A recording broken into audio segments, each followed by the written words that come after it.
Buenas tardes, Hola, Jesús, ¿qué y tal? bienvenido a este Encuentros en la Biblioteca del Instituto Cervantes de Dublín. Muchísimas gracias. Jesús Ruiz Mantilla, Ujú. ¿todavía es necesario reivindicar el placer en estos tiempos? Sí, lo que hay que reivindicar a lo mejor es una mirada sobre el placer o una especie de parada y fonda en el placer que sea cotidiana, diaria, precisamente contra el estrés, contra el agobio, contra la prisa, ¿no? A veces el placer en nuestra vida pasa en ráfaga y no nos fijamos, no nos paramos a degustarlo, no lo retenemos en la memoria y entonces se evapora. Si fuésemos capaces de parar, de cuando estamos disfrutando de una conversación con un amigo, de una copa de vino, de una naranja, con placer, nos damos cuenta de que es un momento especial, lo retenemos en la memoria y nos hacemos conscientes de él, a lo mejor nuestra vida es más fácil. ¿Y por qué algo tan sencillo como lo cuentas ahora es tan complicado al final? Pues es que eso es lo que no entiendo. Por eso también escribir Placer contra Placer, para que quien lo leyera fuera consciente de que en esos momentos cotidianos, baratos, y a veces asociamos el placer con el lujo, y no tiene nada que ver.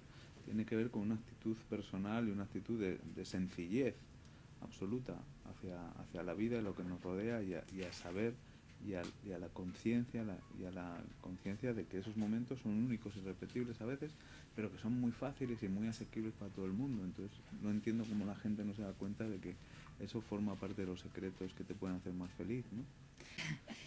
¿Hay placer sin dolor?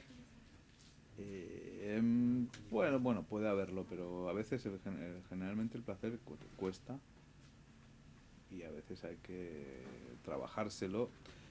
A lo mejor no es que sea dolor, sino placer sin esfuerzo, a lo mejor es más mejor, ¿no? Porque eso de ponerlo todo blanco y negro, no, pero sin un pequeño esfuerzo, con un pequeño esfuerzo se multiplica el placer. Placer.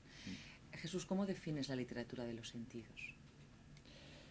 Bueno, es una especie de obsesión en todos los libros que he escrito, es decir, el desmenuzar los sentidos literariamente, en lenguaje, todas esas sensaciones, el mundo de lo sensorial, trasladarlo a palabras, a descripciones, a imágenes, a lenguaje, ¿no? Cómo degustamos el tacto, la vista, el sonido, el gusto, pues cómo lo exploramos, cómo el gusto nos lleva, el sabor de una tortilla de patata te puede llevar a una memoria de la infancia, el sonido de una canción, de una música, te puede hacer explotar un mundo perdido y volver y hacerlo volver a ti y recuperarlo y darte cuenta del consciente de cómo ha podido marcar tu vida, ¿no? Por ejemplo, ya que estamos en Dublín, está el relato este maravilloso de Joyce de los muertos que están dublineses, en el que, claro, como una canción que oye la protagonista Greta parada en la escalera, descubre a su marido el amor que ella sintió una vez por un chico que llegó a morir por poder verla empapado en la lluvia y como él es incapaz de o entender siquiera o llegar a captar ese amor absolutamente puro que ella experimentó una vez y todo eso como le lleva a plantearse el sentido de su vida por una canción, ¿no? Entonces todo eso es muy fascinante. Vamos a jugar un poco. Un sonido. Un sonido. ¿Tiene que ser musical o...? No, tiene que ser de lo que tú quieras. Pues la lluvia. La lluvia. Un olor. Un olor. Pues el olor de un desayuno al principio por la mañana, de las tostadas, cuando bajas la escalera y ves que vas a desayunar y a empezar el día y por tanto la vida. Una imagen. Una imagen. Mi playa, mi escondite, la playa de Berria al atardecer. Un sabor, un sabor. La tortilla de patata. Ah, y una sensación táctil. Un cuerpo. Un cuerpo. Los ojos ven.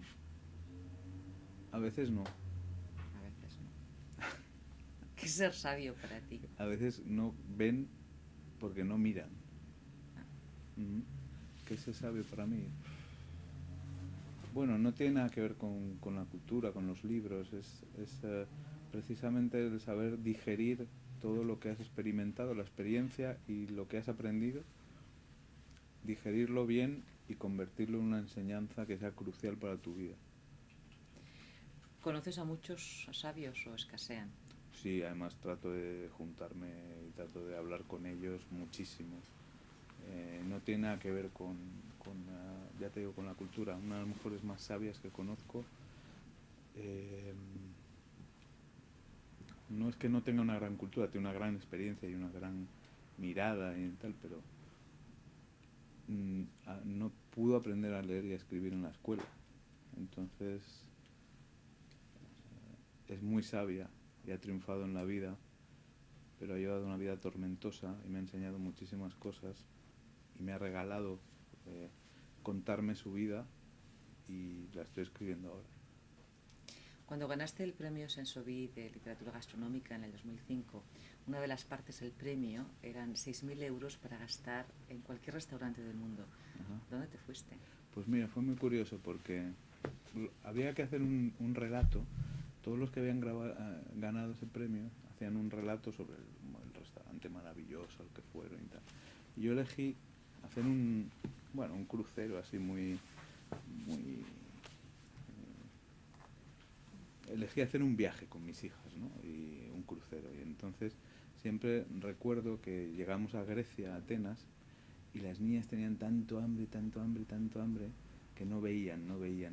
Y paramos, o sea, decidimos comer en el primer restaurante que escogiéramos. Y era tan malo, tan malo, tan malo, que yo siempre he contado la experiencia del premio Sensoví, con decir, yo me gasté el dinero del premio Sensoví en hallar el peor restaurante del mundo. Y lo conseguí. El peor restaurante del mundo está en Atenas, no recuerdo cómo se llama, pero era una cosa espantosa, donde tuve que parar para que mis hijas dejaran de protestar y de decir, tenemos hambre. Bueno, Así en que este para caso siempre, el olvido ha hecho un buen trabajo, ¿no? porque no hace falta recordar. Pero me lo pasé muy bien.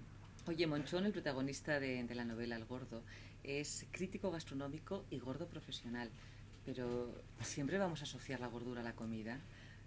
No, pero era una manera de hacer un esperpento, ¿no? Y de trasladar una mirada deformada sobre nuestra realidad y sobre las cosas que en realidad no importan, no tienen sentido. eh, era deformar la realidad, era un ejercicio esperpéntico y una sátira, pues como puede ser el Pantagruel o como puede ser Falstaff, la historia de Falstaff que está en una obra de Shakespeare, pero era una manera, o el Quijote, ¿no? Era deformar la realidad frente a un espejo. Y bueno, pues la verdad es que ver el mundo desde una óptica grasienta es un bueno es puede ser divertido y demoledor. Tú te defines a veces como contador de historias, tú que eres periodista, escritor, crítico, y para contar historias utilizamos las palabras. ¿A qué saben las palabras? Bueno, pues precisamente en Gordo yo lo que quería es que fuese un placer contra placer en algunos pasajes. Me gusta que los libros se puedan comer, ¿no? Y entonces hoy, hablando con Paddy, el que va a hacer la introducción en el acto, me decía, es que leyendo Placer contra Placer, lo que me daban ganas, y lo hice, era bajar a la nevera.